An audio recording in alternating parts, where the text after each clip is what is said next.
2023년 11월 7일 오늘 화요일인데 함께 나눌 하나님 말씀은 욥기 4장입니다.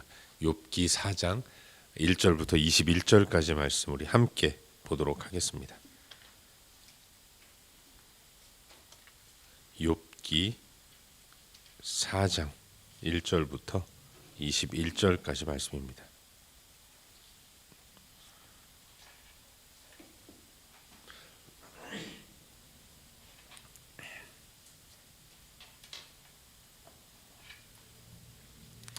우리 함께 읽도록 하겠습니다. 욥기 4장입니다.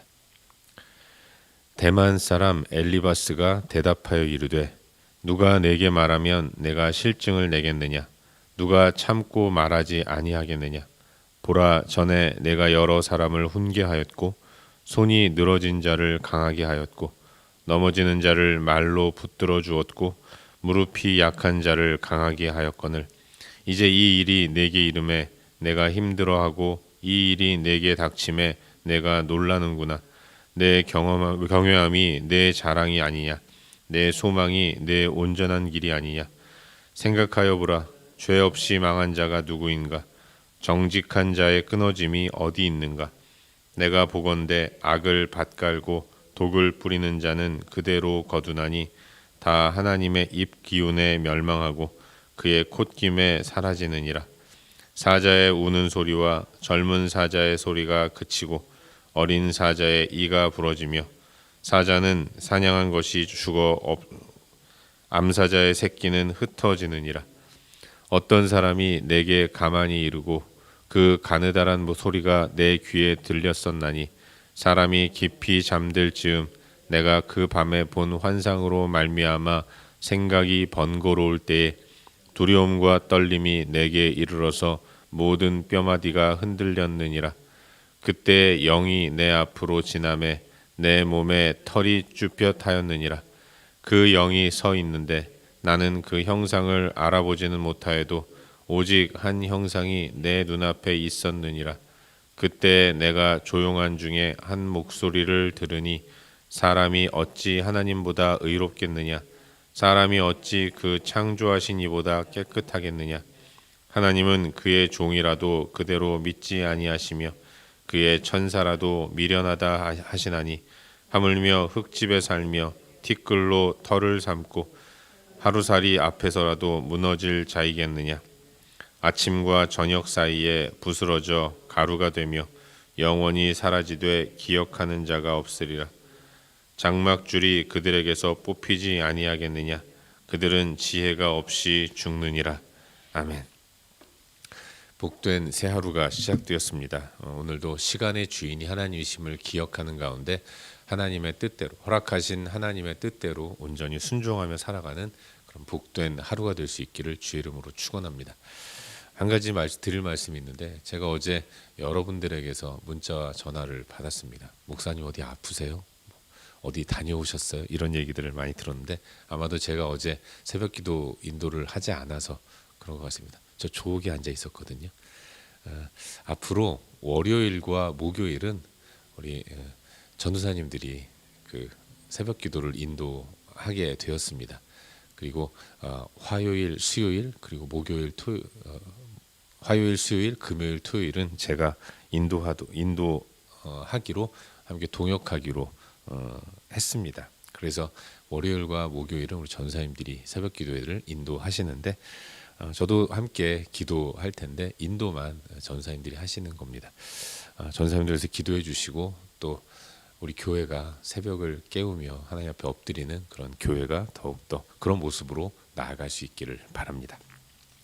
우리는 지난주부터 새벽마다 욥기서 말씀을 묵상하기 시작했어요. 오늘은 어제에 이어서 방금 읽은 말씀이니 욥기 4장 말씀, 욥기 4장 1절부터 21절까지의 말씀을 살펴보는 가운데 우리에게 주시는 은혜와 도전들을 함께 나누기로 합니다. 동방의 우스라는 지역에 살고 있었던 신실한 욥은 하나님의 기쁨이었습니다. 하나님의 자랑이었죠. 그는 경건했고 또 늘 자신을 살피는 가운데 경건하기 위해서 노력하는 사람이었습니다. 근데 그에게는 꼭 그래서는 아니겠지만 물질도 많았고 또 종들도 많았고 자녀들도 많았던 거죠. 어느 날 사탄이 하나님 앞에 서서 이야기합니다. 욥이 까닭 없이 하나님 앞에서 경건한 삶을 사는 것은 아닐 겁니다. 그에게서 그가 갖고 있던 소유, 또 종, 자녀들, 하나님께 허락하신 모든 것들을 다 거두시면 그 또한 하나님을 욕하며 저주할 겁니다. 이렇게 이야기를 했죠. 그래서 시작된 것이 욥의 고난입니다. 처음 욥은 소유가 사라지고 종들이 죽고 자녀들이 한순간에 죽었지만 그 가운데서도 하나님을 원망하지 않기 위해 노력했어요. 하나님의 섭리를 믿었고 하나님을 의지하는 모습을 가졌습니다. 그러자 사탄은 하나님께 한 번 더 허락을 받아서 이제는 욥의 몸을 치게 되는 거죠. 욥이 몸에 난 여러 가지 욕창과 또 가려움증으로 고통 가운데 있는 이런 모습을 보이는 겁니다. 이런 상황에서 아내가 떠나죠. 그냥 떠난 게 아니라 저주의 독서를 남기며 떠났어요. 하나님을 욕하고 죽으라 이런 말을 하고 떠난 겁니다. 욥은 절망적인 가운데서 홀로 남아 하나님 앞에서 이제 드디어 자신의 연약함과 부족한 모습들을 숨김없이 드러냅니다. 자신의 태어난 날을 저주하면서 지금까지의 상황들을 한탄하고 있는 모습을 보여요. 처음 소유가 사라지고 종들이 죽고 자녀들이 죽을 때에도 평정심을 잃지 않기 위해 노력했던 욥은 이제 몸까지 망가지고 주변에 아무도 없는 상황이 되자 하나님 앞에서 이 고통스러운 모습들을 숨김없이 드러내고 있는 것입니다. 욥기는 이제 새로운 국면으로 나아가죠. 어제까지의 말씀이 욥이 당하는 고난과 고통, 이유 없는 까닭 없는 고난과 고통 가운데서 힘들어하면서 자신의 모습을 한탄했던 그 모습을 보였다면 이제는 갑작스러운 어려움을 당한 욥을 위로하기 위해 세 명의 친구들이 모이는 모습을 보여줍니다. 세 명의 친구, 그들은 엘리바스, 빌닷, 소발이었어요. 그들이 고통 중에 자신의 태어난 날까지 저주하며 괴로움을 토로하는 욥을 바라보면서 나름의 욥의 고통의 원인을 찾아서 권면을 하는 겁니다. 친구들은 욥이 원인을 빨리 찾아서 그래서 해결하고 그리고 평안을 누리기를 원했던 겁니다. 하지만 그들의 권면에 대해 욥은 받아들이지 않는 거죠. 엘리바스와 빌닷과 소발이 전해주는 욥의 현재적 고난의 고통의 원인이 욥은 결코 인정되지가 않았던 겁니다. 그래서 오늘 묵상하는 4장부터는 친구들의 주장에 대해서 욥이 하나하나 따박따박 반박하고 또 대립하는 이런 모습을 계속 이어가고 있는 것입니다. 욥의 세 친구 중 한 사람인 대만 사람 엘리바스가 먼저 입을 열어 이야기를 합니다. 엘리바스는 과거에 욥이 어렵고 힘든 지금 현재 욥과 같은 어려운 상황들을 맞이한 사람들을 바라보면서 했던 그대로 욥에게 권면을 하는 거예요. 나도 너에게 권면의 말을 시작한다라고 이야기를 하는 거죠. 엘리바스는 욥의 고난과 고통의 원인이 인과응보라고 생각했습니다. 의인이 복을 받고 악인이 벌을 받는 것은 당연한 것 아니냐. 지금의 욥의 고난은 죄인의 벌과 같다. 그러니 욥은 죄인이다. 죄인은 죄를 회개하고 해결해야 이 어려움에서 벗어날 수 있다. 이게 엘리바스의 논리였고 생각이었고 욥에게 그러니 너는 죄인임을 인정하고 빨리 회개해라. 이런 이야기를 하는 거죠. 여러분 엘리바스의 주장은 상당한 보편성을 갖습니다. 7절 말씀 보시면 엘리바스가 얘기하기를 죄 없이 망한 사람이 없었다는 거예요. 정직한 자는 결코 끊어지지 않는다는 거. 너도 알지 않느냐? 이렇게 얘기하는 거죠. 그렇게 되는 이유는 하나님이 그렇게 악을 밭갈고 독을 뿌리는 자를 하나님의 입기운으로 멸망시키기 때문이다 라고 이야기하는 거죠. 하나님이 까닭 없이 고난을 주시는 분은 아니라는 겁니다. 그렇기에 욥의 현재적 고난은 하나님이 범죄한 욥을 징계하는 방법이라는 것을 깨닫고 속히 회개하라고 강력하게 권고하고 있는 거죠. 여러분 엘리바스는 자신의 논리를 전개해 나가는 가운데 자신이 환상 중에 받은 계시를 이야기합니다. 그 계시를 받을 때 자신은 어땠는지, 계시 앞에서 떨리고 뼈마디가 흔들리고 몸에 털이 쭈뼛댔다는 이야기까지 하면서 이 환상, 이 계시의 신빙성을 담보하고 그리고 전하고 있는 겁니다. 그가 본 환상 속 계시, 그것은 하나님이 사람보다 의롭거나 깨끗할 수 사람이 하나님보다 의롭거나 깨끗할 수 없으며 하나님은 천사보다도 못한 인간을 결코 신뢰하거나 존중하지 않으신다라는 것이었어요. 결국 이 말은 그러니 더 이상 너는 항변하지 말고 이제 그만 너의 죄를 인정하고 회개의 자리로 나아가라, 이런 권면이었던 것이죠. 이것이 오늘 우리가 함께 살펴보고 있는 본문의 전반적인 내용입니다. 그리고 오늘 이 말씀 가운데서 한 가지만 함께 살펴보는 가운데 우리의 기도 제목으로 삼고 함께 기도하기로 합니다. 여러분은 본문 가운데서 7절부터 9절까지의 말씀 우리 함께 읽도록 하겠습니다. 7절부터 9절까지입니다. 우리 함께 읽겠습니다. 생각하여 보라, 죄 없이 망한 자가 누구인가? 정직한 자의 끊어짐이 어디 있는가? 내가 보건대 악을 밭갈고 독을 뿌리는 자는 그대로 거두나니 다 하나님의 입 기운에 멸망하고 그의 콧김에 사라지느니라. 아멘. 여러분, 오늘 나누는 본문 말씀은 한 사람의 고난과 고통의 현실을 바라보면서 전하는 제3자의 자기주장이라고 말할 수 있습니다. 욥의 고난을 바라보면서 친구인 엘리바스가 전하는 엘리바스의 생각이라는 거죠. 근데 문제는 뭡니까? 엘리바스는 자신의 주장이 진리라고 여기면서 전하고 있는 거예요. 모든 것에 다 적용되는 굉장히 보편타당한 진리라고 생각을 하는 겁니다. 하나님에 대한 심각한 오해를 갖고 있음에도 불구하고 자신은 전혀 그런 오해를 하고 있지 않다고 이야기를 하고 있는 거죠. 엘리바스는 욥에게 너는 죄인이다, 너는 잘못했다, 너는 문제가 있다, 그를 정죄합니다. 그런데 정작 그 정죄하는 엘리바스 또한 연약한 자신의 모습을 완전히 드러내고 있다는 거죠. 자기 생각이 완벽하게 옳다고 보편타당한 진리라고 생각하면서 이야기를 하고 있다는데 문제가 있는 거예요. 여러분, 엘리바스의 주장은 하나님은 이유 없이 고난을 주시는 분이 아니다라는 겁니다. 죄 없는 자가 망하는 일이 없다는 것이고 정직한 자가 끊어지는 일도 없다는 거죠. 하나님은 악을 밭갈고 독을 뿌리는 자를 그냥 내버려두지 않으시고 하나님의 입의 기운으로 완벽하게 멸망시키는 분이다라는 것을 이야기하고 있는 거예요.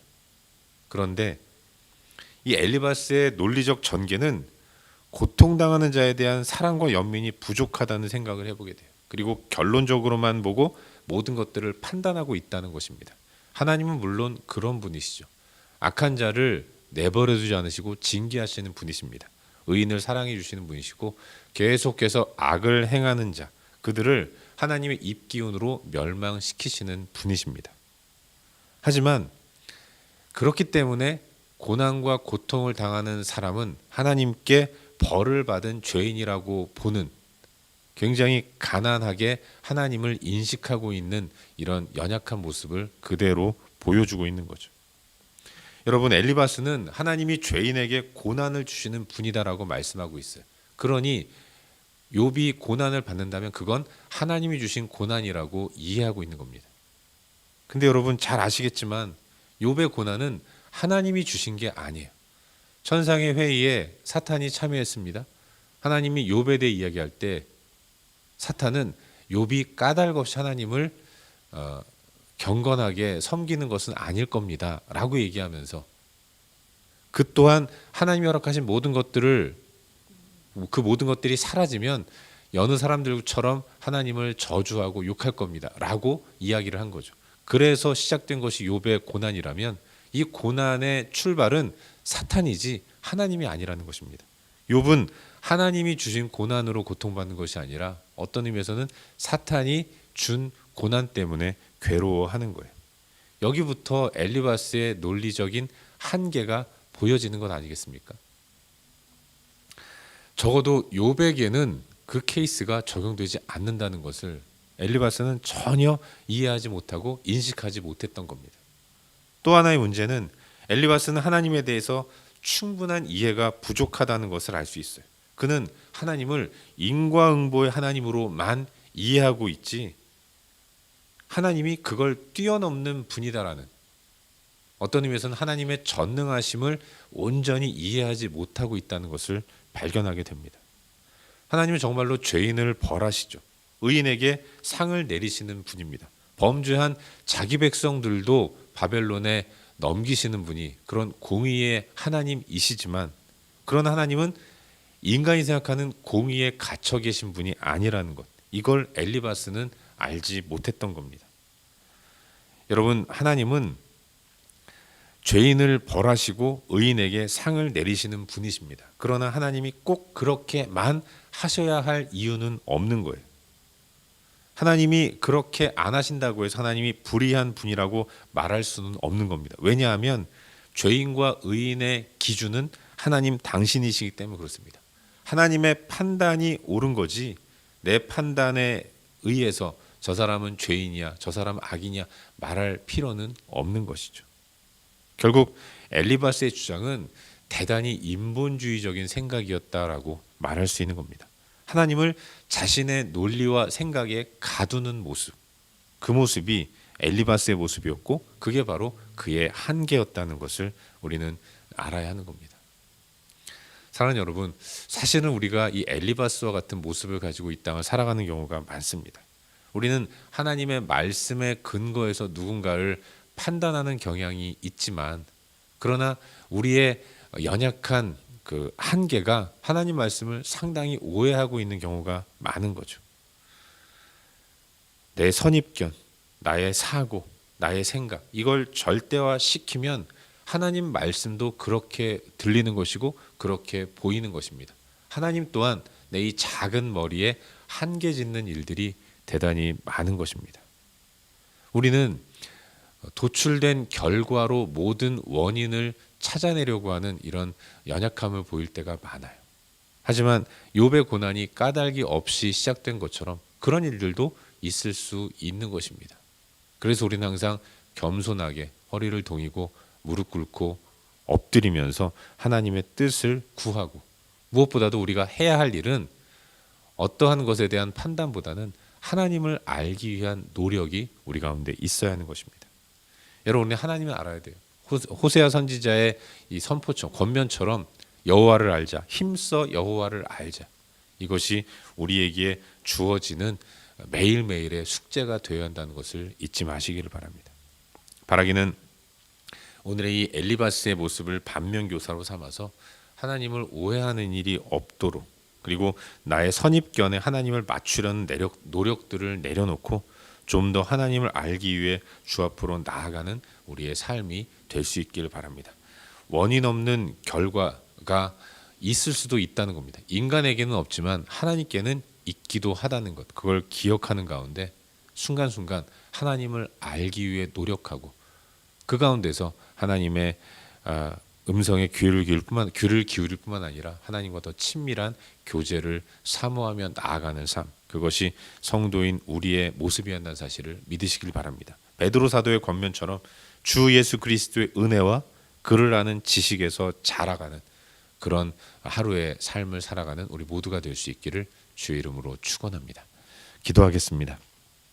함께 기도할 때 주신 말씀 붙들고 기도하기로 하는데요. 하나님, 오늘도 주를 알게 하여 주시옵소서. 주님을 알기에 힘쓸 수 있도록 은혜를 베풀어 주시옵소서. 하나님을 나의 작은 머리에, 내가 가진 선입견과 생각에 가두는 어리석음을 범하지 않도록 인도하시고, 모든 삶의 기준이 되시고 또 판단의 중심이 되시는 하나님께 모든 것들을 맡기고 주님 앞으로 온전히 나아가는 그런 하루를 살 수 있도록 도와주시옵소서.